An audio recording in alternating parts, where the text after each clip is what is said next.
ಪ್ರೀತಿಯ 10ನೇ ತರಗತಿ ವಿದ್ಯಾರ್ಥಿಗಳೇ, ನಿಮಗೆಲ್ಲರಿಗೂ ಇವತ್ತಿನ ಈ ಕಾರ್ಯಕ್ರಮಕ್ಕೆ ಸ್ವಾಗತ.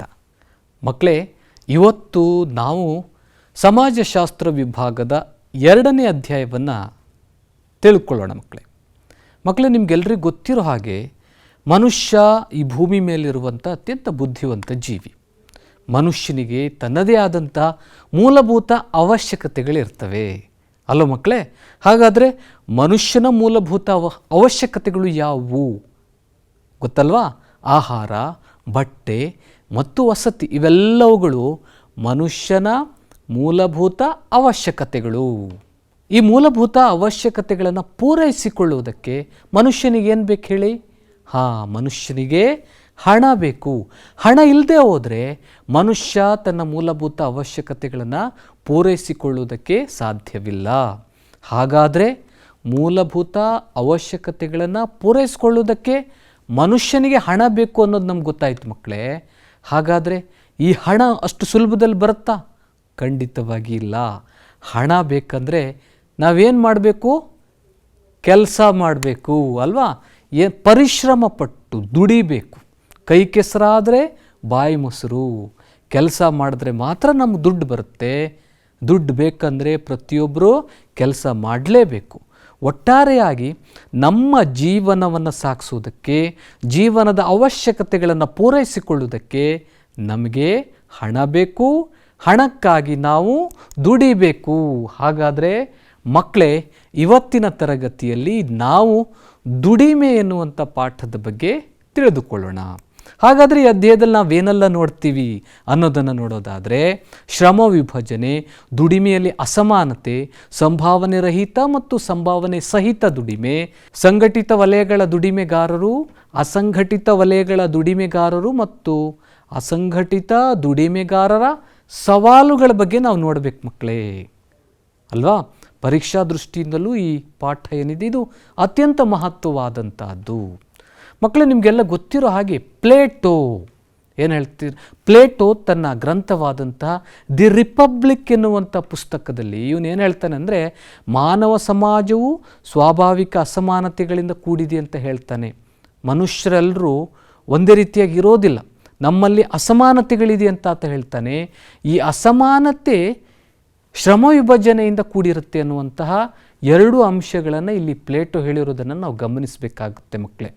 ಮನುಷ್ಯರಲ್ಲಿ ಒಂದೇ ರೀತಿಯಾದಂಥ ಸಾಮರ್ಥ್ಯ ಇರೋದಿಲ್ಲ. ಆ ರೀತಿಯಾದಂತಹ ಭಿನ್ನ ಸಾಮರ್ಥ್ಯ ಏನಿದೆ ಅದು ಅಂತಿಮವಾಗಿ ಶ್ರಮ ವಿಭಜನೆಗೆ ಹಾದಿ ಮಾಡಿಕೊಡುತ್ತೆ ಅಂತ ಖ್ಯಾತ ಚಿಂತಕನಾದಂಥ ಪ್ಲೇಟೋ ಹೇಳ್ತಾನೆ ಅಲ್ಲೋ ಮಕ್ಕಳೇ? ನಮ್ಮ ಸಮಾಜದಲ್ಲಿ ಅನೇಕ ರೀತಿಯಾದಂಥ ಸೌಲಭ್ಯಗಳನ್ನು ನಾವು ನೋಡ್ತೀವಿ.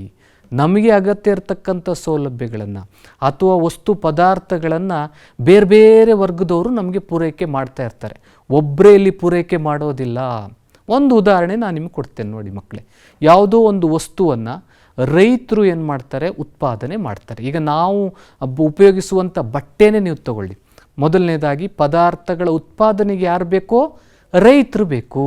ಅಲ್ಲಿಗೆ ಬಟ್ಟೆ ರೆಡಿ ಆಗುತ್ತಾ? ಇಲ್ಲ. ಆ ರೈತರು ಬೆಳೆದಂತಹ ಪದಾರ್ಥಗಳು ವಿಶೇಷವಾಗಿ ಹತ್ತಿಯನ್ನು ಯಾರು? ನೇಕಾರರು ಬಟ್ಟೆ ನೇಯ್ತಾರೆ. ಹತ್ತಿಯ ಮೂಲಕ ನೇಕಾರರು ಬಟ್ಟೆ ರೆಡಿ ಮಾಡ್ತಾರೆ. ಬಟ್ಟೆ ರೆಡಿ ಆದಮೇಲೆ ಅದನ್ನು ಹೊಲಿಯೋದಕ್ಕೆ ಯಾರು ಬೇಕೋ? ದರ್ಜಿ ಬೇಕು. ರೈತರು ನೋಡಿ ಮಕ್ಕಳೇ, ರೈತ ವಸ್ತುವನ್ನು ಬೆಳೆಗಳನ್ನು ಬೆಳೀತಾನೆ. ಅದು ಆಮೇಲೆ ಯಾರು? ಎರಡನೇದಾಗಿ ಪದಾರ್ಥಗಳ ಉತ್ಪಾದನೆಗೆ ರೈತರು ಬೇಕು, ಬಟ್ಟೆ ನೇಯುವುದಕ್ಕೆ ನೇಕಾರ ಬೇಕು, ಕೊನೆಗೆ ಅಂತಿಮವಾಗಿ ಹೊಲಿಯುವುದಕ್ಕೆ ದರ್ಜಿ ನಮಗೆ ಬೇಕೇ ಬೇಕು ಮಕ್ಕಳೇ ಅಲ್ವಾ? ದರ್ಜಿ ಇದ್ದರೆ ನಮ್ಗೆ ಯಾವ ರೀತಿಯಾದಂಥ ಬಟ್ಟೆ ಬೇಕು ಅನ್ನೋದನ್ನು ಅಳತೆ ತಗೊಂಡು ದರ್ಜಿ ಬಟ್ಟೆ ಹೊಲಿದು ಕೊಡ್ತಾನೆ. ಇನ್ನು ಕಾರ್ಲ್ ಮಾರ್ಕ್ಸ್ ನಿಮ್ಗೆ ಗೊತ್ತಿರ್ಬೋದು, ಮತ್ತೋರ್ವ ಖ್ಯಾತ ಸಮಾಜಶಾಸ್ತ್ರ ಚಿಂತಕನಾದಂಥ ಕಾರ್ಲ್ ಮಾರ್ಕ್ಸ್ ಅವ್ರು ಏನು ಹೇಳ್ತಾರೆ ಅಂದರೆ, ಶ್ರಮ ವಿಭಜನೆ ಕಡಿಮೆ ಕುಶಲವಿರುವ ಕೆಲಸಗಾರರನ್ನು ನಿರ್ಮಿಸುತ್ತದೆ ಎನ್ನುವಂಥ ಒಂದು ಹೇಳಿಕೆಯನ್ನು ಕಾರ್ಲ್ ಮಾರ್ಕ್ಸ್ ನೀಡಿದರು. ಅಂದರೆ ಶ್ರಮ ವಿಭಜನೆ ಎಲ್ಲಿ ಕಂಡುಬರುತ್ತೆ ಅಲ್ಲಿ ಜನರ ಕೌಶಲ್ಯ ಜಾಸ್ತಿ ಆಗೋದಿಲ್ಲ. ಶ್ರಮ ವಿಭಜನೆ ಹೆಚ್ಚಾದಷ್ಟು ಜನರು ಅಥವಾ ಕೆಲಸಗಾರರ ಕೌಶಲ್ಯ ಕಡಿಮೆ ಆಗುತ್ತದೆ ಎನ್ನುವುದು ಕಾರ್ಲ್ ಮಾರ್ಕ್ಸ್ನ ಅಭಿಪ್ರಾಯವಾಗಿತ್ತು. ಆತನು ಎರಡು ರೀತಿಯಾದಂಥ ಶ್ರಮ ವಿಭಜನೆಯನ್ನು ಎರಡು ರೀತಿಯಾಗಿ ಕಾರ್ಲ್ ಮಾರ್ಕ್ಸ್ ವಿಭಾಗಿಸಿರೋದನ್ನು ನಾವಿಲ್ಲಿ ಕಾಣ್ತೀವಿ ಮಕ್ಕಳೇ. ಮೊದಲನೇದು ಆರ್ಥಿಕ ಶ್ರಮ ವಿಭಜನೆ, ಮತ್ತೊಂದು ಸಾಮಾಜಿಕ ಶ್ರಮ ವಿಭಜನೆ. ಆರ್ಥಿಕ ಶ್ರಮ ವಿಭಜನೆ ಅಂದರೆ ತಾಂತ್ರಿಕ ಅಂಶಗಳ ಜೊತೆಗೆ ಕಾರ್ಮಿಕರ ಸಹಾಯದಿಂದ ಈ ರೀತಿಯಾದಂತಹ ಒಂದು ಶ್ರಮ ವಿಭಜನೆ ಜಾಸ್ತಿ ನಡೀತಾ ಇರುತ್ತೆ. ಅದೇ ನೀವು ಸಾಮಾಜಿಕ ಶ್ರಮ ವಿಭಜನೆಯನ್ನು ತಗೊಂಡ್ರೆ ವರ್ಗ, ಸ್ಥಾನ ಮತ್ತು ಏಣಿ ಶ್ರೇಣಿಯ ಮೂಲಕ ಸಾಮಾಜಿಕ ನಿಯಂತ್ರಣವನ್ನು ಸಾಧಿಸುವುದನ್ನು ನಾವು ಕಾಣ್ತೀವಿ. ಎಲ್ಲ ರೀತಿಯಾದಂತಹ ವಿಭಜನೆಯನ್ನು ಕೊಟ್ಟಿದೆ ಯಾರು ಮಕ್ಕಳೇ? Karl Marx. ಇನ್ನು ಮಕ್ಕಳೇ, ಹಿಂದೆ ಕೈಗಾರಿಕಾ ಸಮಾಜ ಇತ್ತು. ಇವತ್ತು ನಮ್ಮಲ್ಲಿ ಯಾವ ರೀತಿಯಾದಂಥ ಸಮಾಜ? ಡಿಜಿಟಲ್ ಸಮಾಜ ಅಥವಾ ಮಾಹಿತಿ ಸಮಾಜ ಅಂತ ಕರಿತೀವಿ ಮಕ್ಕಳೇ. ಕೈಗಾರಿಕಾ ಸಮಾಜಕ್ಕಿಂತ ವಿಭಿನ್ನವಾದಂತಹ ಶ್ರಮ ವಿಭಜನೆಯನ್ನು ನಾವು ಕೈಗಾರಿಕಾ ನಂತರದ ಸಮಾಜದಲ್ಲಿ ನಾವು ಕಾಣ್ತೀವಿ. ಶ್ರಮ ವಿಭಜನೆ ಅನ್ನೋದು ಎಲ್ಲ ಸಮಾಜಗಳಲ್ಲೂ ಕಂಡು ಬಂದಿತ್ತು. ಆದರೆ ಕೈಗಾರಿಕಾ ಸಮಾಜದಲ್ಲಿದ್ದಂಥ ಶ್ರಮ ವಿಭಜನೆ ಈಗಿನ ಮಾಹಿತಿ ಸಮಾಜ ಅಥವಾ ಡಿಜಿಟಲ್ ಸಮಾಜದಲ್ಲಿ ವ್ಯತ್ಯಾಸ ಆಗಿರೋದನ್ನು ನಾವು ಕಾಣ್ತೀವಿ ಮಕ್ಕಳೇ. ಯಾಕಂದರೆ ನಾವೀಗ ಹೆಚ್ಚಾಗಿ ಏನು ಬಳಸ್ತಾ ಇದ್ದೀವಿ? ಕಂಪ್ಯೂಟರ್ಗಳನ್ನು ಬಳಸ್ತಾ ಇದ್ದೀವಿ. ಇದು ಡಿಜಿಟಲ್ ಸಮಾಜ ಅಲ್ವಾ? ಕಂಪ್ಯೂಟರ್ಗಳ ಮೂಲಕ ನಾವೇನು ಮಾಡ್ತೀವಿ? ಕಾರ್ಯವನ್ನು ನಿರ್ವಹಿಸ್ತಾ ಇರ್ತೀವಿ. ಈ ಕಂಪ್ಯೂಟರ್ಗಳು ಬಂದ ಮೇಲೆ ಶ್ರಮ ವಿಭಜನೆ ಜಾಸ್ತಿ ಆಯಿತು ಮತ್ತು ಜನರಿಗೆ ಕಂಪ್ಯೂಟರ್ಗಳು ಅಥವಾ ಗಣಕಯಂತ್ರ ಬಂದ ಮೇಲೆ ಜನರ ನಿರುದ್ಯೋಗ ಸಮಸ್ಯೆಯು ಜಾಸ್ತಿ ಆಯಿತು ಅನ್ನೋದನ್ನು ನಾವಿಲ್ಲಿ ಗಮನಿಸಬೇಕಾಗುತ್ತೆ ಮಕ್ಕಳೇ. ಹೀಗಾಗಿ ಶ್ರಮ ವಿಭಜನೆ ಏನಿದೆ ಅದು ಕಾಲದಿಂದ ಕಾಲಕ್ಕೆ ವ್ಯತ್ಯಾಸ ಆಗಿರೋದನ್ನು ನಾವಿಲ್ಲಿ ಗಮನಿಸ್ತೀವಿ ಮಕ್ಕಳೇ. ನಮ್ಮ ದೇಹಕ್ಕೆ ಅನಾರೋಗ್ಯ ತುತ್ತಾದಾಗ ನಾವೇನು ಮಾಡ್ತೀವಿ? ನಮಗೆ ಹುಷಾರಿರೋಲ್ಲ, ಆವಾಗ ನಾವೇನು ಮಾಡ್ತೀವಿ? ವೈದ್ಯರನ್ನು ಭೇಟಿ ಆಗ್ತೀವಿ ಅಲ್ವಾ? ಹಲವು ವೈದ್ಯರನ್ನು ನಾವು ಸಂಪರ್ಕಿಸ್ತೀವಿ ಮಕ್ಕಳೇ. ತಲೆನೋವು ಬಂದರೆ ಒಬ್ಬ ವೈದ್ಯರು ಇರ್ತಾರೆ, ಮೈಕೈ ನೋವು ಅಥವಾ ಕಾಲು ನೋವು ಬಂದರೆ ಇನ್ನೊಬ್ಬರನ್ನ ಭೇಟಿ ಮಾಡ್ತೀವಿ, ಕಿಡ್ನಿಗೆ ಇನ್ನೊಬ್ಬರು, ಶ್ವಾಸಕೋಶಕ್ಕೆ ಇನ್ನೊಬ್ಬರು, ಹೃದಯಕ್ಕೆ ಇನ್ನೊಬ್ಬರು ಅಲ್ವಾ? ಒಂದೇ ರೀತಿಯಾದಂಥ ವೈದ್ಯರನ್ನ ನಾವು ಭೇಟಿ ಮಾಡೋದಿಲ್ಲ. ಮೂಳೆ ತಜ್ಞರೇ ಬೇರೆ ಆಗಿರ್ತಾರೆ, ಹೃದ್ರೋಗ ತಜ್ಞರೇ ಬೇರೆ ಆಗಿರ್ತಾರೆ, ಮಕ್ಕಳ ಹೆರಿಗೆ ತಜ್ಞರೇ ಬೇರೆ ಆಗಿರ್ತಾರಲ್ವ. ಅದಕ್ಕೆ ಇದನ್ನು ನಾವೇನಂತೀವಿ? ಶ್ರಮ ವಿಭಜನೆ ಅಂತ ಕರಿತೀವಿ. ಅವರು ಒಬ್ಬ ಡಾಕ್ಟರ್ ಒಂದೇ ರೀತಿಯಾದಂಥ ಕೆಲಸ ಮಾಡೋದಿಲ್ಲ, ಬೇರೆ ಬೇರೆ ರೀತಿಯಾದಂಥ ಕೆಲಸಗಳನ್ನು ಮಾಡೋದನ್ನು ನಾವಿಲ್ಲಿ ಕಾಣ್ತೀವಿ. ಹೀಗಾಗಿ ಶ್ರಮ ವಿಭಜನೆ ವಿಶೇಷವಾದಂಥ ಪರಿಣಿತಿಗೆ ಕಾರಣವಾಗುತ್ತೆ ಮಕ್ಕಳೇ. ವಿಶೇಷ ಪರಿಣಿತಿ ಅಂದರೆ ಅವರು ಕೆಲಸ ಮಾಡುವಂಥ ಕ್ಷೇತ್ರಗಳಲ್ಲಿ ವಿಶೇಷವಾದಂಥ ಜ್ಞಾನವನ್ನು ಅವರು ಪಡೆದಿರ್ತಾರೆ ಅಲ್ಲೋ ಮಕ್ಕಳೇ. ಇದನ್ನು ನಾವಿಲ್ಲಿ ಗಮನಿಸಬೇಕಾಗುತ್ತೆ. ಇನ್ನು ವಿಶೇಷ ಪರಿಣಿತಿ ಅಂದ್ರೇನು? ಯಾವುದಾದ್ರೂ ಒಂದು ಕ್ಷೇತ್ರದಲ್ಲಿ ಸಾಕಷ್ಟು ಆಳವಾದಂತಹ ಪರಿಣತಿ, ಆಳವಾದಂಥ ತರಬೇತಿ ಅಥವಾ ಕೌಶಲ್ಯ ಪಡೆಯುವುದನ್ನು ವಿಶೇಷ ಪರಿಣತಿ ಅಂತ ನಾವು ಕರಿತೀವಿ.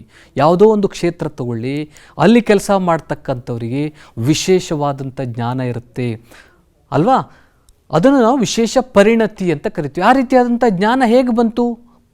ಆರಂಭದಲ್ಲಿ ಅವರಿಗೆ ಪರಿಣಿತಿ ಇರೋದಿಲ್ಲ. ಬರ್ತಾ ಬರ್ತಾ ದಿನ ಅದೇ ಕೆಲಸ ಮಾಡ್ತಾ ಮಾಡ್ತಾ ಮಾಡ್ತಾ ಏನಾಗುತ್ತೆ? ವಿಶೇಷವಾದಂಥ ಪರಿಣಿತಿಯನ್ನು ಮಕ್ಕಳೇ ಪಡೆದುಕೊಳ್ತಾರೆ. ಹಾಗಾದರೆ ಮಕ್ಕಳೇ, ಈ ಪಾಠದ ಹೆಸರೇ ಇದೆ ನೋಡಿ, ದುಡಿಮೆ. ಇದಿಷ್ಟು ಪಾಠಕ್ಕೆ ಸಂಬಂಧಪಟ್ಟಂಥ ಪೀಠಿಕೆ ಆಯಿತು. ಹಾಗಾದರೆ ದುಡಿಮೆ ಅಂದರೆ ಏನು ಅನ್ನೋದನ್ನು ನಾವಿಲ್ಲಿ ನೋಡಬೇಕಾಗುತ್ತೆ ಮಕ್ಕಳೇ. ದುಡಿಮೆಗೆ ನಾವು ಒಟ್ಟು 3 ರೀತಿಯಾದಂಥ ಅರ್ಥಗಳನ್ನು ಇಲ್ಲಿ ಕೊಡ್ಬೋದು. ಉದಾಹರಣೆಗೆ, ಒಬ್ಬ ವ್ಯಕ್ತಿ ದೈಹಿಕ ಪರಿಶ್ರಮದಿಂದ ಅಥವಾ ಬೌದ್ಧಿಕ ಪರಿಶ್ರಮದಿಂದ ಆದಾಯ ಅಥವಾ ವಸ್ತು ರೂಪದ ಪ್ರತಿಫಲವನ್ನು ಅವನು ಪಡಿತಾನೆ. ಭಾಳ ದೈಹಿಕವಾಗಿ ಕಷ್ಟಪಡ್ತಾನೆ, ಬುದ್ಧಿಯನ್ನು ಬಳಸ್ತಾನೆ, ತನ್ನ ಬುದ್ಧಿ ಶಕ್ತಿಯನ್ನು ಬಳಸಿ ಕೆಲಸ ಮಾಡ್ತಾನೆ. ಆ ಮೂಲಕ ಆದಾಯ ಅಥವಾ ವಸ್ತು ರೂಪದ ಹಣ ಅವನಿಗೆ ಸಿಗುತ್ತೆ. ಇದು ದುಡಿಮೆ. ಇನ್ನೊಂದು ರೀತಿಯಾಗಿ ಹೇಳೋದಾದರೆ, ಯಾವುದೋ ಒಂದು ನಿರ್ದಿಷ್ಟವಾದಂಥ ಉದ್ದೇಶವನ್ನು ಇಟ್ಕೊಂಡು ಕೆಲಸ ಮಾಡ್ತಾರೆ. ಅದನ್ನು ನಾವೇನಂತ ಕರಿತೀವಿ? ಉದ್ದೇಶವೊಂದರ ಸಾಧನೆಗೆ ಕೆಲಸ ಮಾಡಿದ್ರೆ ಅದು ಸಹ ದುಡಿಮೆ ಆಗುತ್ತೆ ಮಕ್ಕಳೇ. ಅದರ ಜೊತೆಗೆ ಒಬ್ಬ ವ್ಯಕ್ತಿ ಶಕ್ತಿಯ ವ್ಯಯದಿಂದ ಅಥವಾ ಪರಿಶ್ರಮದಿಂದ ಆತನಿಗೆ ಆರ್ಥಿಕ ಅಥವಾ ವಸ್ತು ರೂಪದ ಪ್ರತಿಫಲ ಸಿಕ್ಕರೆ ಅದನ್ನು ನಾವು ದುಡಿಮೆ ಅಂತ ಕರಿತೀವಿ. ಒಟ್ಟಾರೆಯಾಗಿ ದುಡಿಮೆ ಅಂದರೆ ಮನುಷ್ಯ ದೈಹಿಕ ಅಥವಾ ಬುದ್ಧಿಶಕ್ತಿಯನ್ನು ಬಳಸ್ತಾನೆ, ಆ ಮೂಲಕ ಅವನಿಗೆ ಏನೋ ಒಂದು ಪ್ರತಿಫಲ ಸಿಗುತ್ತೆ. ಅದು ಹಣದ ರೂಪದ ಪ್ರತಿಫಲ ಇರಬಹುದು ಅಥವಾ ಯಾವುದೋ ಒಂದು ವಸ್ತು ರೂಪದ ಪ್ರತಿಫಲ ಇರಬಹುದು. ಅದನ್ನು ನಾವು ದುಡಿಮೆ ಅಂತ ಕರಿತೀವಿ ಮಕ್ಕಳೇ. ಆದರೆ ಇಲ್ಲಿ ನಾವು ಗಮನಿಸಬೇಕು ಮಕ್ಕಳೇ, ದುಡಿಮೆಯಲ್ಲಿ ಅಥವಾ ಉದ್ಯೋಗದಲ್ಲಿ ಅಸಮಾನತೆ ಅಥವಾ ಭೇದ ಭಾವ ಇದೆ ಅಲ್ವಾ. ಭೇದ ಭಾವ ಇರೋದನ್ನು ನಾವಿಲ್ಲಿ ಕಾಣ್ತೀವಿ ಮಕ್ಕಳೇ. ಯಾಕೆ ಅಂದರೆ ಸಮಾನ ಕೆಲಸಕ್ಕೆ ಸಮಾನವಾದಂಥ ವೇತನದ ನಿಯಮಕ್ಕೆ ವಿರುದ್ಧವಾಗಿ ನಡೆಯುವಂಥ ದುಡಿಮೆ ಇದು. ಯಾರು ಕೆಲಸ ಮಾಡ್ತಾರೋ ಅವ್ರಿಗೆ ಸಮಾನವಾದಂತಹ ವೇತನ ಕೊಡಬೇಕು ಅಲ್ವಾ. ದುಡಿಯುವವರಿಗೆ ಸಮರ್ಪಕವಾದ ವೇತನ ಕೊಡಬೇಕು, ಆದರೆ ಸರಿಯಾದಂಥ ವೇತನ ಸಿಗ್ತಾ ಇಲ್ಲ. ಅದನ್ನು ನಾವು ಅಸಮಾನತೆ ಅಥವಾ ಭೇದ ಭಾವ ಅಂತ ಕರಿತೀವಿ. ಇಬ್ಬರು ವ್ಯಕ್ತಿಗಳು ಒಂದೇ ಕೆಲಸವನ್ನು ಒಂದೇ ಸಮಯದಲ್ಲಿ ಮಾಡ್ತಾರೆ. ಉದಾಹರಣೆಗೆ ಬೆಳಿಗ್ಗೆ 8 ಗಂಟೆಗೆ ಇಬ್ಬರು ಕೆಲಸಕ್ಕೆ ಬರ್ತಾರೆ, ಸಂಜೆ 5 ಗಂಟೆಗೆ ವಾಪಸ್ ಹೋಗ್ತಾರೆ. ಆದರೆ ಇಬ್ಬರು ಒಂದೇ ರೀತಿಯಾದಂಥ ಅವಧಿಯಲ್ಲಿ ಕೆಲಸ ಮಾಡಿದ್ದಾರೆ, ಒಂದೇ ರೀತಿಯಾದಂಥ ಕೆಲಸ ಮಾಡಿದ್ರೂ ಸಹ ಅವರಿಗೆ ಸಮರ್ಪಕವಾದಂತಹ ಏನು ಕೊಡ್ತಾ ಇಲ್ಲ, ವೇತನ ಕೊಡ್ತಾ ಇಲ್ಲ. ಅದನ್ನೇ ನಾವು ದುಡಿಮೆಯಲ್ಲಿ ಭೇದ ಭಾವ ಅಂತ ಕರಿತೀವಿ ಮಕ್ಕಳೇ. ಈ ರೀತಿಯಾದಂಥ ಭೇದ ಭಾವ ಎಲ್ಲ ಕ್ಷೇತ್ರಗಳಲ್ಲೂ ಇವತ್ತು ಕಂಡು ಬರ್ತಾ ಇದೆ. ಅದರಲ್ಲೂ ವಿಶೇಷವಾಗಿ ಮಹಿಳೆಯರು ಮತ್ತು ಪುರುಷರ ನಡುವೆ ಅಸಮಾನತೆ ಇರೋದನ್ನು ನಾವು ಕಾಣ್ತೀವಿ ಮಕ್ಕಳೇ. ಮಹಿಳೆ ಮತ್ತು ಪುರುಷರಿಬ್ಬರು ಒಂದೇ ದುಡಿಮೆಯಲ್ಲಿ ತೊಡಗಿರ್ತಾರೆ, ದೊರಕುವಂಥ ಸಂಭಾವನೆ ಸರಿಯಾಗಿರೋಲ್ಲ, ಸಮಾನತೆಯಿಂದ ಕೂಡಿರೋದಿಲ್ಲ, ಸಮಾನ ಆಗಿರೋದಿಲ್ಲ. ಆದರೆ ಭಾರತದಲ್ಲಿ ಪುರುಷರಿಗೆ ಒಳ್ಳೆಯ ರೀತಿಯಾದಂಥ ಚೆನ್ನಾಗಿರ್ತಕ್ಕಂಥ ಕೆಲಸಗಳನ್ನು ಕೊಡಲಾಗ್ತಾ ಇದೆ, ಹೆಚ್ಚಿನ ಸ್ಯಾಲ್ರಿ ಅಥವಾ ಸಂಬಳವನ್ನು ಪುರುಷರಿಗೆ ಕೊಡಲಾಗ್ತಾ ಇದೆ. ಆದರೆ ಭಾರತದಲ್ಲಿ ಇವತ್ತು ಮಹಿಳೆಯರಿಗೆ ಉತ್ತಮ ಸ್ವರೂಪದ ಕೆಲಸಗಳನ್ನು ಕೊಡಲಾಗ್ತಾ ಇಲ್ಲ, ಸಂಭಾವನೆ ಕೂಡ ಕಡಿಮೆ ಮಕ್ಕಳೇ. ಹೀಗಾಗಿ ನಾವು ಭಾರತದಲ್ಲಿ ಪುರುಷರು ಮತ್ತು ಸ್ತ್ರೀಯರ ನಡುವೆ ಅಸಮಾನತೆಯನ್ನು ಕಾಣ್ತೀವಿ, ಸಮಾನತೆ ಇಲ್ಲ ಅಲ್ವಾ ಮಕ್ಕಳೇ. ಇನ್ನು ಈ ರೀತಿಯಾದಂಥ ಅಸಮಾನತೆ ಬೇರೆ ಬೇರೆ ಕ್ಷೇತ್ರಗಳಲ್ಲಿ ಬೇರೆ ಬೇರೆ ರೀತಿಯಾಗಿರೋದನ್ನು ನಾವು ಕಾಣ್ತೀವಿ. ಉದಾಹರಣೆಗೆ ಸರ್ಕಾರಿ ವಲಯನ ನೀವು ತಗೊಳ್ಳಿ. ಈ ಸರ್ಕಾರಿ ವಲಯ ಅಂದರೆ ಸರ್ಕಾರ ಕೆಲಸದಲ್ಲಿ ಸೇವೆ ಸಲ್ಲಿಸುವವರಲ್ಲಿ ಈ ರೀತಿಯಾದಂಥ ಅಸಮಾನತೆ ಭಾಳ ಕಡಿಮೆ ಇರುತ್ತೆ ಅಲ್ವಾ. ಗೌರ್ಮೆಂಟ್ ಆಫೀಸ್ ನಿಮ್ಗೆ ಕಾಣಿಸ್ತಾ ಇದೆ, ಈ ಕ್ಷೇತ್ರಗಳಲ್ಲಿ ದುಡಿಯುವಂಥವರಿಗೆ ಅಸಮಾನತೆ ಕಡಿಮೆ ಇರುತ್ತೆ. ಇನ್ನು ಸರ್ಕಾರೇತರ ಕಂಪನಿಗಳಲ್ಲಿ, ಪ್ರೈವೇಟ್ ಕಂಪನಿ ಅಂತ ನಾವೇನು ಕರಿತೀವಿ, ಇಲ್ಲಿ ಒಬ್ಬ ಉದ್ಯೋಗಿ ಪಡೆಯುವಂಥ ಸ್ಯಾಲ್ರಿ ಇನ್ನೊಬ್ರಿಗೆ ಗೊತ್ತೇ ಇರೋದಿಲ್ಲ. ಅವನು ಇನ್ನೊಬ್ಬನಿಗೆ ಎಷ್ಟು ಸ್ಯಾಲ್ರಿ ಪಡ್ಕೋತಾನೆ ಅನ್ನೋದು ಮತ್ತೊಬ್ಬನಿಗೆ ಗೊತ್ತಿರೋದಿಲ್ಲ. ಆ ಕಂಪನಿಯವರು ಅದನ್ನು ಗೌಪ್ಯತೆಯನ್ನು ಕಾಪಾಡಿಕೊಂಡಿರ್ತಾರೆ. ಆದರೆ ಮಕ್ಕಳೇ, ಕೃಷಿ ಕ್ಷೇತ್ರದಲ್ಲಿ ದುಡಿಯುವವರು ಪಾಪ ಎಷ್ಟು ಒಳ್ಳೆಯವ್ರು ನೋಡಿ. ಕೃಷಿ ಕ್ಷೇತ್ರದಲ್ಲಿ ದುಡಿಯುವವರಿಗೆ, ಇಲ್ಲಿರ್ತಕ್ಕಂಥ ಜನರಿಗೆ ಸಾಕಷ್ಟು ಅಸಮಾನತೆಯನ್ನು ನಾವು ಕಾಣ್ತೀವಿ. ಲಿಂಗ ಇರ್ಬೋದು, ವಯಸ್ಸು, ಸಾಮರ್ಥ್ಯಗಳ ಆಧಾರದ ಮೇಲೆ ಕೆಲಸ ಕಾರ್ಯಗಳನ್ನು ಅಸಮಾನ ರೀತಿಯಲ್ಲಿ ಹಂಚಿಕೆ ಮಾಡಲಾಗುತ್ತದೆ. ಒಂದೇ ರೀತಿಯಾದಂತಹ ಕೆಲಸಗಳನ್ನು ಅವ್ರಿಗೆ ಕೊಟ್ಟಿರೋದಿಲ್ಲ ಮಕ್ಕಳೇ. ಸಾಕಷ್ಟು ವ್ಯತ್ಯಾಸಗಳಿರುತ್ತೆ. ಹೀಗಾಗಿ ದುಡಿಮೆಯಲ್ಲಿನ ಅಸಮಾನತೆಯನ್ನು ಹೆಚ್ಚಾಗಿ ನಾವು ಕೃಷಿ ವಲಯದಲ್ಲಿ ಕಾಣ್ತೀವಿ. ಸರ್ಕಾರಿ ವಲಯ ಮತ್ತು ಕಾರ್ಪೊರೇಟ್ ಕಂಪನಿಗಳಿಗೆ ಹೋಲಿಸಿದರೆ ಕೃಷಿ ವಲಯದಲ್ಲಿ ದುಡಿಯುವ ಜನರಲ್ಲಿ ಸಾಕಷ್ಟು ಅಸಮಾನತೆ ಇದೆ. ಸರಿಯಾದಂಥ ಸಂಬಳ ಕೊಡೋದಿಲ್ಲ. ಸಾಮರ್ಥ್ಯಗಳ ಆಧಾರದ ಮೇಲೆ ಮಹಿಳೆ ಮತ್ತು ಪುರುಷರ ನಡುವೆ ಭಿನ್ನತೆಯನ್ನು ನಾವು ಕಾಣ್ತೀವಿ. ಅದರಲ್ಲಿ ವಿಶೇಷವಾಗಿ ಮಹಿಳೆಯರನ್ನ ನೀವು ತಗೊಳ್ಳಿ ಮಕ್ಕಳೇ. ಕೃಷಿ ಕುಟುಂಬದಲ್ಲಿರ್ತಕ್ಕಂಥ ಮಹಿಳೆಯರು ಬೆಳಿಗ್ಗೆ ಬೇಗ ಹೇಳ್ತಾರೆ, ಎದ್ದು ಏನು ಮಾಡ್ತಾರೆ, ಯಾರ್ಯಾರು ಹೊಲದಲ್ಲಿ ಕೆಲಸ ಮಾಡುವವರಿಗೆ ಇವರೇ ಬೇಗ ಎದ್ದು ಬುತ್ತಿನ ರೆಡಿ ಮಾಡ್ತಾರೆ. ಬುತ್ತಿಯಲ್ಲಿ ಊಟ ಇರುತ್ತೆ, ಉಪಹಾರ ಇದೆಲ್ಲ ಇರುತ್ತೆ. ಅದನ್ನು ತಯಾರು ಮಾಡಿಕೊಟ್ಟು ಕೃಷಿ ಕ್ಷೇತ್ರದಲ್ಲೂ ಸಹ ಅವರು ತಮ್ಮನ್ನು ತಾವು ತೊಡಗಿಸಿಕೊಳ್ತಾರೆ. ಹೀಗಾಗಿ ಕೃಷಿ ಕ್ಷೇತ್ರದಲ್ಲಿ, ಕೃಷಿ ಕುಟುಂಬದಲ್ಲಿ ದುಡಿಯುವಂಥ ಮಹಿಳೆಯರು ಸಾಕಷ್ಟು ಅಸಮಾನತೆಯನ್ನು ಎದುರಿಸುವುದನ್ನು ನಾವು ಕಾಣ್ತೀವಿ ಮಕ್ಕಳೇ. ಹೀಗಾಗಿ ದುಡಿಮೆಯಲ್ಲಿನ ಅಸಮಾನತೆ ಹೆಚ್ಚಾಗಿ ಕೃಷಿ ಕ್ಷೇತ್ರದಲ್ಲಿ ಕಂಡುಬರುತ್ತೆ. ಅಷ್ಟೇ ಅಲ್ಲದೆ ಓದಿದವರು ಮತ್ತು ಓದದವರ ನಡುವೆ ಸಾಕಷ್ಟು ಅಸಮಾನತೆ ಇರೋದನ್ನು ನಾವಿಲ್ಲಿ ಕಾಣ್ತೀವಿ. ಅಕ್ಷರಸ್ಥರು ಮತ್ತು ಅಕ್ಷರಸ್ಥರಿಗೆ ಅತಿ ಹೆಚ್ಚಿನ ವೇತನವನ್ನು ನೀಡಲಾಗುತ್ತೆ, ಅನಕ್ಷರಸ್ಥರಿಗೆ ಕಡಿಮೆ ವೇತನವನ್ನು ನೀಡುವುದನ್ನು ನಾವಿಲ್ಲಿ ಕಾಣ್ಬೋದು ಮಕ್ಕಳೇ ಅಲ್ವಾ. ಇನ್ನು ಬೀದಿಗಳು ಅಂದರೆ ಅದು ಗ್ರಾಮೀಣ ಪ್ರದೇಶ ಇರ್ಬೋದು ಅಥವಾ ನಗರ ಪ್ರದೇಶಗಳಿರ್ಬೋದು, ಅಲ್ಲಿ ಕಸ ಗುಡಿಸುವವರು ಅಲ್ಲ ಮಕ್ಕಳೇ, ಅಲ್ಲಿ ಕಸ ಗುಡಿಸ್ತಕ್ಕಂಥವರು, ಚರಂಡಿಯನ್ನು ಬಳಿಯುವ ಸಫಾಯಿ ಕರ್ಮಚಾರಿಗಳಿಗೆ ಕನಿಷ್ಠ ವೇತನಕ್ಕಿಂತಲೂ ಕಡಿಮೆ ಸಂಭಾವನೆ ಕೊಡಲಾಗ್ತಾ ಇದೆ. ಪಾಪ ಇವರು ಭಾಳ ಶ್ರಮಜೀವಿಗಳು. ಸಮಯಕ್ಕೆ ಸರಿಯಾಗಿ ಇಡೀ ನಗರ ಇರ್ಬೋದು, ಗ್ರಾಮೀಣ ಪ್ರದೇಶಗಳಿರ್ಬೋದು, ಅಲ್ಲಿರ್ತಕ್ಕಂಥ ಪ್ರದೇಶಗಳನ್ನು ಸ್ವಚ್ಛಗೊಳಿಸುವಂಥ ಕಾರ್ಯದಲ್ಲಿ ಇವರು ನಿರತರಾಗಿರ್ತಾರೆ. ಆದರೆ ಇವರಿಗೆ ಕೊಡ್ತಕ್ಕಂಥ ವೇತನ ಏನಿದೆ ಮಕ್ಕಳೇ, ತುಂಬ ಕಡಿಮೆ, ಸಂಭಾವನೆ ತುಂಬ ಕಡಿಮೆ. ಯಾಕೆ ಕಡಿಮೆ ಅಂದರೆ ಇದನ್ನೇ ನಾವು ಭೇದ ಭಾವ ಅಂತ ಕರಿತೀವಿ.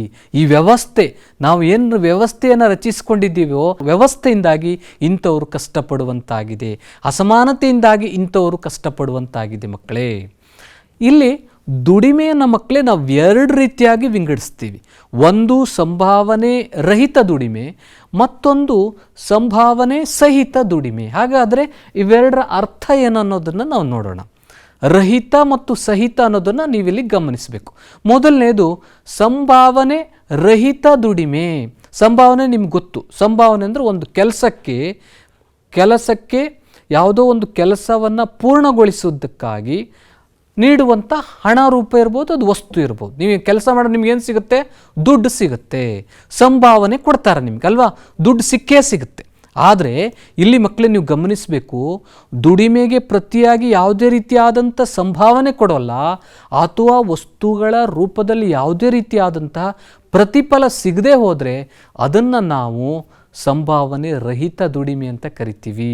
ಇಲ್ಲಿ ಕೆಲಸ ಮಾಡ್ತಾರೆ, ಆದರೆ ಅವರಿಗೆ ವಸ್ತು ರೂಪದಲ್ಲೂ ಲಾಭ ಸಿಗಲ್ಲ, ಸಂಭಾವನೆ ರೂಪದಲ್ಲೂ ಲಾಭ ಸಿಗಲ್ಲ. ಅಂಥ ಚಟುವಟಿಕೆಯನ್ನು ನಾವೇನಂತ ಕರಿತೀವಿ ಮಕ್ಕಳೇ? ಸಂಭಾವನೆ ರಹಿತ ದುಡಿಮೆ.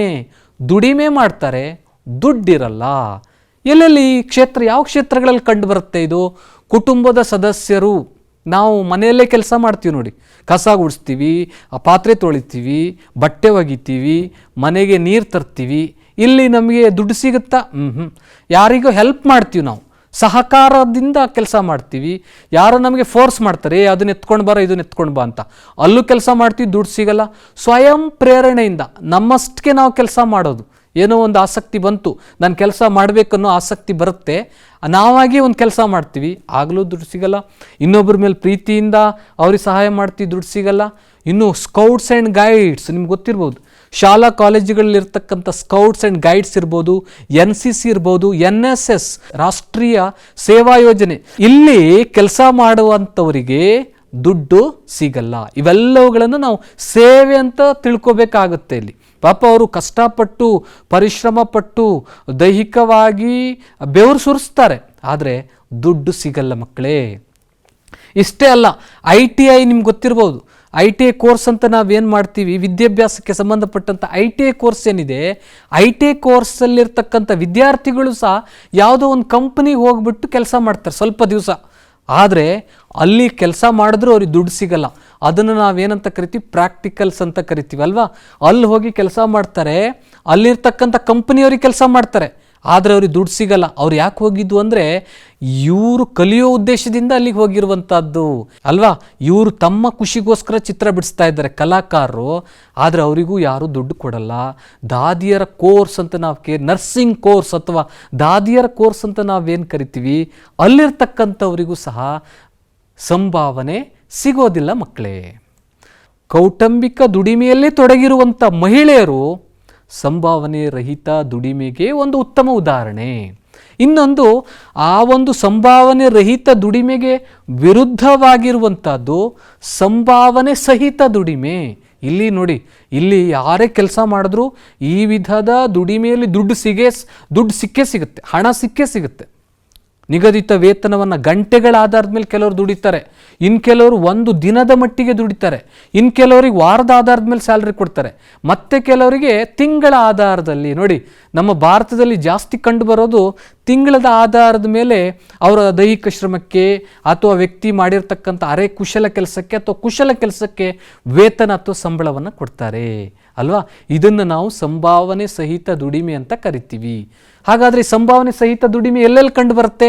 ವ್ಯಾಪಾರದಲ್ಲಿ ದುಡಿಮೆ ಮಾಡ್ತಾರೆ, ಯಾರೋ ಒಬ್ಬರು ವ್ಯಾಪಾರ ಮಾಡ್ತಾ ಇರ್ತಾರೆ, ಹೌದು, ವ್ಯಾಪಾರದಲ್ಲಿ ಸಹಾಯ ಮಾಡ್ತಾ ಇರ್ತಾರೆ, ಅವರಿಗೂ ದುಡ್ಡು ಬರುತ್ತೆ. ಅಥವಾ ವ್ಯಾಪಾರ ಮಾಡಿದ್ರು ಅಲ್ಲೂ ದುಡ್ಡು ಬರುತ್ತೆ. ಹೊಲ ಗದ್ದೆಗಳಲ್ಲಿ ದುಡಿಮೆ ಮಾಡ್ತಾರೆ, ಯಾವುದೋ ಒಬ್ಬ ವ್ಯಕ್ತಿ ಬೇರೆಯವ್ರ ಹೊಲ ಗದ್ದೆಯಲ್ಲಿ ಹೋಗಿ ದುಡಿದ್ರೆ ಅವನಿಗೂ ದುಡ್ಡು ಸಿಗುತ್ತೆ. ತನ್ನ ಹೊಲ ಗದ್ದೆಯಲ್ಲಿ ದುಡಿದು ಆ ಮೂಲಕ ಅವನೇನು ಮಾಡ್ಕೋಬೋದು? ದುಡ್ಡನ್ನು ಸಂಪಾದಿಸ್ಬೋದು. ಕೈಗಾರಿಕೆಗಳಲ್ಲಿ ಕೆಲಸ ಮಾಡುವಂಥ ಕಾರ್ಮಿಕರಿಗೆ ದುಡ್ಡು ಸಿಗುತ್ತೆ, ಶಾಲೆಗಳಲ್ಲಿ ಕಾರ್ಯನಿರ್ವಹಿಸುವಂಥ ಶಿಕ್ಷಕರಿಗೆ ದುಡ್ಡು ಸಿಗುತ್ತೆ ಅಲ್ವಾ. ಇಲ್ಲಿ ನೋಡಿ, ಕಂಪ್ನಿಯಲ್ಲಿ ಕೆಲಸ ಮಾಡ್ತಾ ಇದ್ದಾರೆ, ಇವರಿಗೆ ಕೆಲಸ ಮಾಡಿದ್ದಕ್ಕೆ ಏನಾದರೂ ಸಿಕ್ಕೇ ಸಿಗುತ್ತೆ. ಅದನ್ನು ನಾವು ಮಕ್ಕಳೇ ಸಂಭಾವನೆ ಸಹಿತ ದುಡಿಮೆ ಅಂತ ಕರಿತೀವಿ. ಇಷ್ಟೇ ಅಲ್ಲ, ಇನ್ನು ಕಟ್ಟಡ ಕೆಲಸ ಮಾಡೋರು, ಕಟ್ಟಡ ಕಾರ್ಮಿಕರು ಅಂತ ನಾವು ಅವ್ರನ್ನ ಕರಿತೀವಿ, ಇವರಿಗೂ ದುಡ್ಡು ಸಿಗುತ್ತೆ. ಇಟ್ಟಿಗೆ ಬುಟ್ಟಿಗಳಲ್ಲಿ ದುಡಿಯುವಂಥವರು, ಅಲ್ವಾ? ವಾಹನಗಳ ದುರಸ್ತಿ ಅಥವಾ ರಿಪೇರಿ ಮಾಡೋರು, ಗ್ಯಾರೇಜಲ್ಲಿ ಕೆಲಸ ಮಾಡೋರಿಗೂ ದುಡ್ಡು ಸಿಗುತ್ತೆ, ಸಂಭಾವನೆ ಸಿಗುತ್ತೆ. ಇದನ್ನು ನಾವು ಸಂಭಾವನೆ ಸಹಿತ ದುಡಿಮೆ ಅಂತ ಕರಿತೀವಿ ಮಕ್ಕಳೇ, ಅಲ್ವಾ? ಇನ್ನು ಕೆಲವು ಸಂದರ್ಭದಲ್ಲಿ ಇವಾಗ ಸಂಭಾವನೆ ಹೆಂಗೆ ಕೊಡ್ತಾರೆ? ಹೆಚ್ಚಾಗಿ ನಾವು ಸಂಭಾವನೆ ಕೊಡೋದು ಹಣದ ರೂಪದಲ್ಲಿ ಸಂಭಾವನೆ ಕೊಡ್ತೀವಿ. ಆದರೆ ಹಿಂದೆ ಸಂಭಾವನೆಯನ್ನು ಹಣದ ರೂಪದಲ್ಲಿ ಕೊಡ್ತಾ ಇರಲಿಲ್ಲ. ಬದಲಾಗಿ ಯಾವ ರೂಪದಲ್ಲಿ ಕೊಡ್ತಾ ಇದ್ರು ಮಕ್ಕಳೇ? ಆಹಾರ ವಸ್ತುಗಳ ರೂಪದಲ್ಲಿ ಕೊಡ್ತಾ ಇದ್ರು, ಅಲ್ವಾ? ಇದನ್ನು ನಾವಿಲ್ಲಿ ಗಮನಿಸಬೇಕಾಗತ್ತೆ ಮಕ್ಕಳೇ. ಗೊತ್ತಾಯ್ತಲ್ಲ? ಇದನ್ನು ನಾವು ಸಾಟಿ ವಿನಿಮಯ ಪದ್ಧತಿ ಅಂತ ಕರಿತೀವಿ. ಯಾವುದೋ ಒಬ್ಬ ವ್ಯಕ್ತಿ ದೈಹಿಕ ಶ್ರಮವನ್ನು ಉಪಯೋಗಿಸಿರ್ತಾನೆ, ಅವನ ಆಶ್ರಮಕ್ಕೆ ಹಣದ ಬದಲಾಗಿ ವಸ್ತುಗಳನ್ನು ಕೊಡ್ತಾರೆ. ಹಿಂದೆ ಕೊಡ್ತಾ ಇದ್ರು.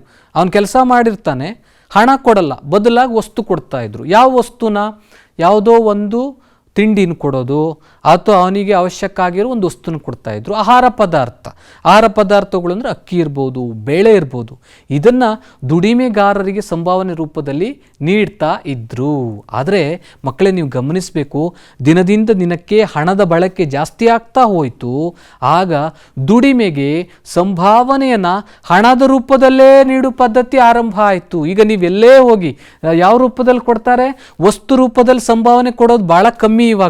ಇವಾಗ ಹಣದ ರೂಪದಲ್ಲೇ ವೇತನ ಕೊಡ್ತಾರೆ, ಸ್ಯಾಲ್ರಿ ಕೊಡ್ತಾರೆ, ಅಲ್ವಾ? ಇದನ್ನು ನಾವು ಗಮನಿಸಿರ್ತೀವಿ. ಇನ್ನು ದುಡಿಮೆ ವಲಯಗಳನ್ನು ನಾವು 2 ವಿಧಗಳಾಗಿ ವಿಂಗಡಿಸ್ತೀವಿ ಮಕ್ಕಳೇ. ಇದು ಬಹಳ ಮುಖ್ಯವಾದದ್ದು ಪರೀಕ್ಷಾ ದೃಷ್ಟಿಯಿಂದ. ಪರೀಕ್ಷೆಯಲ್ಲಿ ಸಂಘಟಿತ ವಲಯಗಳ ದುಡಿಮೆಗಾರರು ಮತ್ತು ಅಸಂಘಟಿತ ವಲಯಗಳ ದುಡಿಮೆಗಾರರ ನಡುವಿನ ವ್ಯತ್ಯಾಸಗಳನ್ನು ತಿಳಿಸಿ ಅಂತ ಕೇಳಬಹುದು. ಆದುದರಿಂದ ನೀವಿಲ್ಲಿ ಗಮನಿಸಬೇಕು, ದುಡಿಮೆ ವಲಯಗಳನ್ನು 2 ವಿಧಗಳಾಗಿ ವಿಂಗಡಿಸ್ತೀವಿ: ಸಂಘಟಿತ ವಲಯಗಳ ದುಡಿಮೆಗಾರರು ಮತ್ತು ಅಸಂಘಟಿತ ವಲಯಗಳ ದುಡಿಮೆಗಾರರು. ಹಾಗಾದರೆ ಈಗ ನಾವು ಸಂಘಟಿತ ವಲಯಗಳ ದುಡಿಮೆಗಾರರು ಅಂದರೆ ಯಾರಂತ ನೋಡೋಣ. ಸಂಘಟಿತ ವಲಯಗಳ ದುಡಿಮೆಗಾರರು ಅಂದರೆ ಅವರ ಕಂಪನಿ ಅಥವಾ ಸಂಘ ಅಥವಾ ಸಂಸ್ಥೆ ಏನಿದೆ, ಅವ್ರ ಕೆಲಸ ಏನಿದೆ, ಸರ್ಕಾರದಲ್ಲಿ ನೋಂದಣಿಯಾಗಿರುತ್ತೆ, ಕಾನೂನಿನ ಚೌಕಟ್ಟಿಗೆ ಅದು ಒಳಪಟ್ಟಿರುತ್ತೆ. ಅಲ್ಲಿ ಕೆಲಸ ಮಾಡ್ತಕ್ಕಂಥ ಕೆಲಸಗಾರರಿಗೆ ಸರಿಯಾದ ಕೆಲಸ ಇರುತ್ತೆ, ವ್ಯವಸ್ಥಿತವಾದ ಕೆಲಸ ಕೊಟ್ಟಿರ್ತಾರೆ. ಅಲ್ಲಿ ಕೆಲಸ ಮಾಡ್ತಕ್ಕಂಥವ್ರಿಗೆ ಉದ್ಯೋಗದ ಭರವಸೆ ಇರುತ್ತೆ, ಸರಿಯಾದಂಥ ವೇತನ ಇರುತ್ತೆ. ಜೊತೆಗೆ ಆ ವೇತನ ಕಾನೂನಿನ ಮೂಲಕವೇ ನಡೆಯುತ್ತೆ. ಇಲ್ಲಿ ಯಾರಿಗೂ ಮೋಸ ಮಾಡೋಕ್ಕೆ ಸಾಧ್ಯ ಇಲ್ಲ. ಎಲ್ಲವೂ ಕಾನೂನಿನ ಮುಖಾಂತರವೇ ನಡೆಯೋದು ಸಂಘಟಿತ ವಲಯಗಳ ದುಡಿಮೆಗಾರರಲ್ಲಿ. ಅಲ್ಲಿ ಕೆಲಸ ಮಾಡ್ತಕ್ಕಂಥವ್ರಿಗೆ ಉದ್ಯೋಗ ಭದ್ರತೆ ಇರುತ್ತೆ, ಕಾನೂನಿನ ಚೌಕಟ್ಟಿರುತ್ತೆ, ಕನಿಷ್ಠ ವೇತನ ಇರುತ್ತೆ, ಕೆಲವೊಂದು ಕಾಯ್ದೆಗಳಿರ್ತವೆ. ಫಾರ್ ಉದಾಹರಣೆಗೆ ಕಾರ್ಖಾನೆಗಳ ಕಾಯ್ದೆ ಇರುತ್ತೆ, ವಿಶೇಷ ಭತ್ಯೆಯನ್ನು ಅವ್ರಿಗೆ ಕೊಡ್ತಾರೆ. PF ಅಥವಾ ಪ್ರಾವಿಡೆಂಟ್ ಫಂಡ್ಗಳನ್ನು ಇಲ್ಲಿ ಕೆಲಸ ಮಾಡ್ತಕ್ಕಂಥ ಜನರಿಗೆ ಕೊಡೋದನ್ನು ನಾವು ಕಾಣ್ತೀವಿ ಮಕ್ಕಳೇ. ಇದು ಸಂಘಟಿತ ವಲಯಗಳ ದುಡಿಮೆಗಾರರ ವಿಶೇಷತೆ. ಗೊತ್ತಾಗ್ತಿದೆಯಲ್ಲ? ಎಲ್ಲವುಗಳು ಕಾನೂನಿನ ಮೂಲಕವೇ ಸಾಗುವಂಥವುಗಳು. ಕಾನೂನಿನ ವಿರುದ್ಧವಾಗಿ ಸಂಘಟಿತ ವಲಯಗಳಲ್ಲಿ ನಡೆಸೋದಕ್ಕೆ ಸಾಧ್ಯವಿಲ್ಲ. ಇನ್ನು ಇದಕ್ಕೆ ಉದಾಹರಣೆಗಳನ್ನು ನಾವು ನೋಡೋದಾದರೆ ನೋಡಿ ಮಕ್ಕಳೇ, ಉದಾಹರಣೆಗಳು ಕಾಣಿಸ್ತಾ ಇವೆ. ಶಾಲೆಗಳಲ್ಲಿ ಕೆಲಸ ಮಾಡೋರು, ಆಸ್ಪತ್ರೆಗಳು, ಕೈಗಾರಿಕೆಗಳು, ಸರ್ಕಾರಗಳ ಆಡಳಿತ ಸೇವೆಗಳು, ವಾಣಿಜ್ಯ ಬ್ಯಾಂಕುಗಳು, ಜೀವ ವಿಮಾ ಕಂಪನಿಗಳು, ಸೈನ್ಯದಲ್ಲಿ ಕೆಲಸ ಮಾಡುವವರೆಲ್ಲರೂ ಸಂಘಟಿತ ವಲಯಗಳ ದುಡಿಮೆಗಾರರು. ಕಾನೂನು ಮತ್ತು ಸರ್ಕಾರಗಳ ಅನುಮತಿ ಕಡ್ಡಾಯ. ಇದನ್ನು ಆರಂಭಿಸುವುದಕ್ಕೆ ಕಾನೂನು ಬೇಕು, ಜೊತೆಗೆ ಸರ್ಕಾರದ ಅನುಮತಿನೂ ಬೇಕಾಗುತ್ತೆ ಮಕ್ಕಳೇ. ಸಂಘಟಿತ ವಲಯದ ದುಡಿಮೆಯನ್ನು ನೀವು ಆರಂಭಿಸಿದ್ದೇ ಆದರೆ ಸರ್ಕಾರಕ್ಕೆ ತೆರಿಗೆ ಪಾವತಿಸೋದು ಇಲ್ಲಿ ಕಡ್ಡಾಯ. ನೋಡಿ, ಚಿತ್ರ ಕಾಣಿಸ್ತಿದೆ ನೋಡಿ, ಪೊಲೀಸ್ ಇದ್ದಾರೆ, ಜೊತೆಗೆ ಶಿಕ್ಷಕಿ ಇದ್ದಾರೆ ಅಲ್ವಾ, ಶಿಕ್ಷಣ ಕ್ಷೇತ್ರದಲ್ಲಿ ದುಡಿಯುವಂಥವರು, ಆಮೇಲೆ ಬ್ಯಾಂಕ್ಗಳಲ್ಲಿ ದುಡಿಯುವಂಥವರು, ಸೈನಿಕರು, ಇವರೆಲ್ಲರೂ ಯಾವುದಕ್ಕೆ ಉದಾಹರಣೆ ಅಂದರೆ ಸಂಘಟಿತ ವಲಯಗಳ ದುಡಿಮೆಗಾರರಿಗೆ ಉದಾಹರಣೆ. ಇನ್ನು ಮಕ್ಕಳೇ, 2ನೇ ವಿಧದ ದುಡಿಮೆ, ಅದನ್ನು ಅಸಂಘಟಿತ ವಲಯಗಳ ದುಡಿಮೆ ಅಂತ ಕರಿತೀವಿ. ಮಕ್ಕಳೇ, ಇಲ್ಲಿ ಸಂಘಟಿತ ವಲಯದಲ್ಲಿ ನಾವೇನೇನು ಪಟ್ಟಿ ಮಾಡಿದ್ದೇವೋ ಅವುಗಳಿಗೆ ವಿರುದ್ಧವಾದಂಥವುಗಳನ್ನು ನಾವು ಅಸಂಘಟಿತ ವಲಯಗಳಲ್ಲಿ ಕಾಣ್ತೀವಿ. ಯಾವುದೇ ರೀತಿಯಾದಂಥ ಕಾನೂನಿನ ಚೌಕಟ್ಟಿರೋದಿಲ್ಲ. ಅಂದರೆ ಈ ವಲಯದಲ್ಲಿ ದುಡಿಯುವ ಮತ್ತು ದುಡಿಸಿಕೊಳ್ಳುವವರ ನಡುವೆ ಯಾವುದೇ ರೀತಿಯಾದಂಥ ಕಾನೂನಾತ್ಮಕ ಸಂಬಂಧಗಳೇ ಇರೋದಿಲ್ಲ. ಯಾವಾಗ ಬೇಕಾದರೂ ಕೆಲಸದಿಂದ ಕಿತ್ತಾಕ್ಬೋದು, ಸ್ಯಾಲ್ರಿ ಎಷ್ಟು ಬೇಕಾದರೂ ಕೊಡ್ಬೋದು. ದುಡಿಯುವವರು ದುಡಿಸಿಕೊಳ್ಳುವವರು ಹೇಳ್ದಂಗೆ ಕೇಳಬೇಕಾಗುತ್ತೆ. ಅವ್ರು ಎಷ್ಟು ಸ್ಯಾಲ್ರಿ ಕೊಡ್ತಾರೆ ಅಷ್ಟನ್ನ ತಗೊಳ್ಳೇಬೇಕಾಗುತ್ತೆ. ಸರ್ಕಾರದ ನೋಂದಣಿ ಅಗತ್ಯ ಇರೋದಿಲ್ಲ. ಯಾವುದೇ ಕಾನೂನು ನೀತಿ ನಿಯಮಗಳನ್ನು ಇಲ್ಲಿ ಅನುಸರಿಸಲಾಗುವುದಿಲ್ಲ. ಹಾಗಾದರೆ ಅಸಂಘಟಿತ ವಲಯಗಳ ದುಡಿಮೆಗಾರರು ಯಾರು ಅನ್ನೋದನ್ನು ನೋಡೋದಾದರೆ ಮೋಟಾರ್ ವಾಹನ ರಿಪೇರಿ, ತಲೆಯ ಮೇಲೆ ಮತ್ತು ತಳ್ಳುವ ಗಾಡಿ ಮೂಲಕ ತರಕಾರಿ ಮಾರೋರು, ಮೀನು ಮಾರುವವರು, ಆಮೇಲೆ ಬೇರೆ ಬೇರೆ ವಸ್ತುಗಳನ್ನು ಮಾರಾಟ ಮಾಡೋರು, ರಸ್ತೆ ಬದಿಯಲ್ಲಿ ಕೂತ್ಕೊಂಡು ಮಾರಾಟ ಮಾಡೋರು ನಾವು ನೋಡ್ತೀವಿ, ಟೈರ್ ಪಂಚರು, ಸೈಕಲ್ ರಿಪೇರಿ. ಆದರೆ ಇಲ್ಲಿ ದುಡಿತಕ್ಕಂಥ ಜನರಿಗೆ ಸಮಯದ ನಿಗದಿ ಆಗಿರೋದಿಲ್ಲ. ಹಗಲು ರಾತ್ರಿ ಅನ್ನೋದೇ ಅವರು ಕೆಲಸ ಮಾಡ್ತಾರೆ, ರಜಾ ದಿನಗಳಲ್ಲೂ ಅವರು ಕೆಲಸ ಮಾಡ್ತಾರೆ. ಇನ್ನು ಕೆಲವರು ದಿನಗೂಲಿ ಆಧಾರದಲ್ಲಿ ದುಡಿತಾರೆ, ಬೆಳಿಗ್ಗೆ ಬರ್ತಾರೆ, ಸಂಜೆ ಕೂಲಿನ ತಗೊಂಡು ಹೋಗ್ತಾರೆ. ಅಂದರೆ ಅಸಂಘಟಿತ ವಲಯಗಳ ದುಡಿಮೆಗಾರರು ಸಾಕಷ್ಟು ಪರಿಶ್ರಮ ಪಡೋದನ್ನು ನಾವು ಕಾಣ್ತೀವಿ ಮಕ್ಕಳೇ.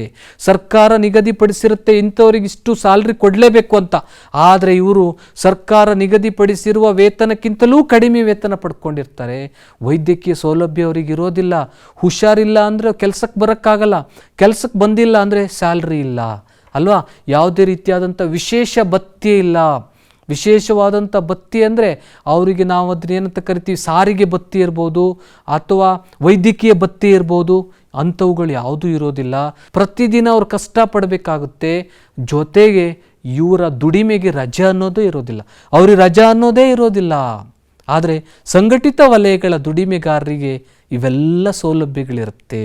ಹೀಗಾಗಿ ಮಕ್ಕಳೇ, ವ್ಯತ್ಯಾಸಗಳನ್ನು ನೀವು ಸುಲಭವಾಗಿ ಗುರುತಿಸ್ಬೋದಿಲ್ಲಿ. ಆದರೆ ಭಾರತದಲ್ಲಿ ಹೆಚ್ಚಿನ ಜನರು ದುಡಿಯುತ್ತಿರುವುದೇ ಅಸಂಘಟಿತ ವಲಯಗಳಲ್ಲಿ ಅನ್ನೋದನ್ನು ಮಕ್ಕಳೇ ನೀವಿಲ್ಲಿ ಗಮನಿಸಬೇಕಾಗುತ್ತೆ. ಭಾರತದಲ್ಲಿರ್ತಕ್ಕಂಥ ಸಾಕಷ್ಟು ಜನರು ದುಡಿಯೋದೇ ಅಸಂಘಟಿತ ವಲಯದಲ್ಲಿ. 90% ಕಾರ್ಮಿಕರು ಇವತ್ತು ಅಸಂಘಟಿತ ವಲಯಗಳಲ್ಲಿ ದುಡಿತಾ ಇದ್ದಾರೆ. ನೋಡಿ ಮಕ್ಕಳೇ, ಅಸಂಘಟಿತ ವಲಯಗಳಲ್ಲಿ ದುಡಿಯುವವರ ಚಿತ್ರಗಳನ್ನು ನಾವು ಕಾಣ್ತಾ ಇದ್ದೀವಿ. ರಸ್ತೆ ಬದಿಯಲ್ಲಿ ತಳ್ಳುಗಾಡಿ ಮುಖಾಂತರ ಮಾರಾಟ ಮಾಡುವವರು, ತಲೆ ಮೇಲೆ ಯಾವುದೇ ಒಂದು ವಸ್ತುವನ್ನು, ಅದು ಮೀನಿರ್ಬೋದು, ತರಕಾರಿ ಇರ್ಬೋದು, ಅವುಗಳನ್ನು ಹೊತ್ಕೊಂಡು ಮಾರಾಟ ಮಾಡುವವರು, ಕೃಷಿ ಕ್ಷೇತ್ರದಲ್ಲಿರ್ಬೋದು, ಹೋಟೆಲ್ಗಳಲ್ಲಿ ಕಾರ್ಯನಿರ್ವಹಿಸುವವರೆಲ್ಲರೂ ಅಸಂಘಟಿತ ವಲಯಗಳ ದುಡಿಮೆಗಾರರು ಮಕ್ಕಳೇ ಅಲ್ವಾ. ಇದಿಷ್ಟು ಅಸಂಘಟಿತ ವಲಯಗಳ ದುಡಿಮೆಗಾರರಾದರೆ ಮಕ್ಕಳೇ, ಅಸಂಘಟಿತ ವಲಯಗಳ ದುಡಿಮೆಗಾರರು ಸಾಕಷ್ಟು ಸವಾಲುಗಳನ್ನು ಎದುರಿಸ್ತಾ ಇದ್ದಾರೆ. ವಲಸೆ ಕಾಣಿಸ್ತಿದೆಯಲ್ಲ, ವಲಸೆ, ಸಾಮಾಜಿಕ ಭದ್ರತೆ, ಕಾನೂನು ಚೌಕಟ್ಟು, ಬಾಲಕಾರ್ಮಿಕರು, ದೈಹಿಕ ಮತ್ತು ಮಾನಸಿಕ ದೌರ್ಜನ್ಯ, ಈ 5 ಸಮಸ್ಯೆಗಳನ್ನು ಅಸಂಘಟಿತ ದುಡಿಮೆಗಾರರು ಇವತ್ತು ಎದುರಿಸ್ತಾ ಇದ್ದಾರೆ. ವಲಸೆ ಅಂದರೆ ಒಂದು ಪ್ರದೇಶದಿಂದ ಮತ್ತೊಂದು ಪ್ರದೇಶಕ್ಕೆ ಕೆಲಸವನ್ನು ಹುಡ್ಕೊಂಡು ಹೋಗುವುದು ವಲಸೆ. ಅವರಿಗೆ ಯಾವುದೇ ರೀತಿಯಾದಂಥ ಸಾಮಾಜಿಕ ಭದ್ರತೆ ಇರೋದಿಲ್ಲ, ಕೆಲಸಕ್ಕೆ ಭದ್ರತೆ ಇರಲ್ಲ. ಕಾನೂನಿನ ಮುಖಾಂತರ ಅಸಂಘಟಿತ ದುಡಿಮೆಗಾರರು ಹೋರಾಟ ಮಾಡೋಕ್ಕೆ ಸಾಧ್ಯ ಇಲ್ಲ. ಅಸಂಘಟಿತ ದುಡಿಮೆಗಾರರು, ಅಸಂಘಟಿತ ವಲಯಗಳಲ್ಲಿ ದುಡಿಯುವವರು ಹೆಚ್ಚಾಗಿ ಬಾಲಕಾರ್ಮಿಕರು ಸೇರಿದ್ದಾರೆ. ಹೀಗಾಗಿ ಅಸಂಘಟಿತ ದುಡಿಮೆ ಅನ್ನೋದು ಬಾಲಕಾರ್ಮಿಕ ಪದ್ಧತಿಗೆ ದಾರಿ ಮಾಡಿಕೊಡೋದನ್ನು ನಾವು ಕಾಣ್ತೀವಿ ಮಕ್ಕಳೇ.